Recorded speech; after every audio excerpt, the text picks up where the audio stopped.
मोहब्बत करने वालों को आबिद खान का मोहब्बत वाला सलाम। और दोस्तों, हम लोगों ने बचपन में कोकाफ की कहानियाँ तो बहुत सुनी होंगी, जिन्नों परियों की कहानियाँ, मगर हकीकी ज़िंदगी में कोकाफ रूस का दागिस्तान का एक इलाका है जिसे काकेशिया भी कहा जाता है। चूँकि ये बहुत दूर था पाकिस्तान से, इस वजह से मशरिक़ में कोकाफ के हवाले से मुख्तलिफ़ दास्तानें और कहानियाँ गढ़ी गई।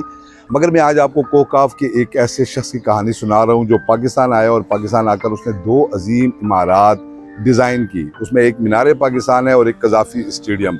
नसरुद्दीन मुराद नाम की ये शख्सियत कोकाफ में पैदा हुए, फिर उसके बाद उन्होंने जर्मनी और दीगर ममालिक का सफ़र किया। उसके बाद वो पाकिस्तान आए और पाकिस्तान के ही होकर रह गए, और उनको पाकिस्तान से इतनी मोहब्बत थी कि उन्होंने पाकिस्तान में ही दफन होना पसंद किया। तो आज की वीडियो में पहले चलते हैं जी कब्रिस्तान की एक छोटा सा व्यू देखते हैं और उसके बाद आपको नसरुद्दीन मुराद की कब्र पर लेकर चलते हैं। तो दोस्तों, अब हम इंटर हो चुके हैं इस कब्रिस्तान के अहाते में। नसरुद्दीन मुराद साहब जो हैं जी, वो कहने को तो रशियन जो है वो रजीम में पैदा हुए और सारी ज़िंदगी वो अपनी रशियन जो है वो रजीम के ख़िलाफ़, उनके जुल्म और जबर के ख़िलाफ़ जद्दोजहद करते रहे। मगर फिर हुआ ये कि जब उन पर सख्तियाँ बहुत ज़्यादा बढ़ गई तो उन्होंने इस तरह किया कि रशिया छोड़ के जर्मनी चले गए। वहाँ जाकर अब्दुल हमीद मालवाड़ा नामी एक पाकिस्तानी के साथ उनकी मुलाकात हुई और उन्हीं की बेटी से उन्होंने फिर शादी भी कर ली। उसके बाद जब पाकिस्तान आज़ाद हुआ तो वो पाकिस्तान चले आए। पाकिस्तान आकर उन्होंने यहाँ पर जो है वो बतौर आर्किटेक्ट अपना जो है वो कैरियर का आगाज़ किया। और फिर हम सब देखते हैं कि मीनार पाकिस्तान जैसी अजीम इमारत उन्होंने डिज़ाइन की, कज़ाफ़ी स्टेडियम जैसी अजीम इमारत उन्होंने डिज़ाइन की, और इसके अलावा भी बेशुमार इमारत जो हैं वो उनके हुनर का मुँह बोलता सबूत हैं। तो ये है कि हम ये नहीं कह सकते कि वो पाकिस्तानी नहीं थे, वो सर से पाँव तक पाकिस्तानी ही थे। बेशक वो पैदा कोकाफ में हुए थे, एक ऐसे इलाके में जिसके मुतालिक हमारे बुज़ुर्ग हमें कहानियाँ सुनाते थे, दास्तानों में मिलता है। मगर बहरहाल जी, कोकाफ एक आम शहरों की तरह शहर था और है, बल्कि वो इलाका बड़ा खूबसूरत और बड़ा सरसब्ज इलाका है जी, पहाड़ों में घिरा हुआ है, जिसकी वजह से चूँकि बहुत दूर है, इस वजह से लोग जो हैं उसके मुतालिक कहानियाँ गढ़ते रहे और हम उसे यकीन करते रहे। लेकिन बहरहाल जी, तो ये हम कब्रिस्तान के अब अंदर आ चुके हैं जी। अब व्यू देख रहे हैं कब्रिस्तान का, तो चलते हैं जी उनकी कब्रों की तरफ। मैंने सुना यही है और देखा भी यही था पिछली दफ़ा कि शायद वो और उनकी अहलिया की कब्र में दफन है। तो चलते हैं जी उधर। ये हम उनकी कब्र के करीब पहुंचने लगे हैं जी। और उनकी अहलिया का नाम हमीदा बानो था या हमीदा बेगम था, उनका नाम नसरुद्दीन मुराद था। तो ये है जी वो कब्र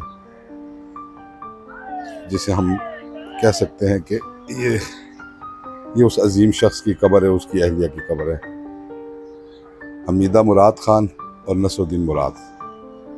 ये आप देख सकते हैं जी।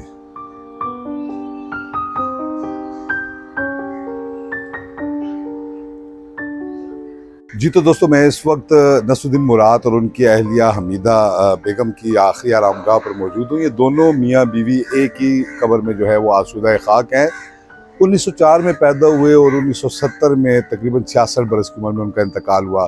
गो कि ये इतनी बड़ी उम्र तो नहीं है, मगर उसके बावजूद उन्होंने वो कारनामे सर अंजाम दिए जो कि रहती दुनिया तक याद रहेंगे।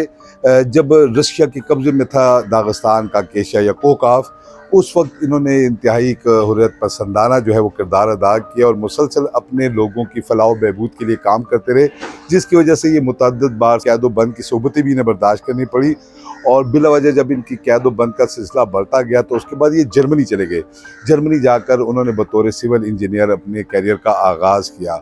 वहाँ इनकी मुलाकात अब्दुल हमीद मालवाड़ा जो एक पाकिस्तानी थे उनसे हुई। फिर उन्हीं की दुख्तर नेक अख्तर के साथ उनकी शादी हुई। पाकिस्तान बनने के बाद ये पाकिस्तान चले आए और यहाँ आकर इन्होंने बतौर आर्किटेक्ट अपने कैरियर का आगाज़ किया। और फिर उन्होंने बेशुमार जो है वो इमारतें डिज़ाइन की, मगर उनके क्रेडिट पे जो सबसे अहम तरीन इमारत है वो मीनार पाकिस्तान है, जो आज पूरी दुनिया में पाकिस्तान की पहचान है। और इतने बड़े इंसान थे कि उन्होंने इस डिज़ाइन करने के लिए मीनार पाकिस्तान को कोई पैसा नहीं लिया, बल्कि कहा जाता है कि मुख्तलिफ जो मजदूर थे उस वक्त उनको अपनी जेब से जो है वो उनकी तनख्वाहें अदा करते रहे। बहरहाल जी, इस वक्त हम उनकी आखिरी आरामगाह पर मौजूद हैं और हमारी तो दुआ यही है कि अल्लाह पाक नसरुद्दीन मुराद समेत तमाम मुजरिमीन की मग़फ़िरत फरमाए। ये वो लोग हैं जो पाकिस्तान के मोहसिनीन में से शामिल हैं, और यकीनन वो पैदा तो कोका में हुए थे, लेकिन उन्होंने साबित किया कि वो उन लोगों से ज़्यादा पाकिस्तानी हैं जो पाकिस्तान में पैदा हुए।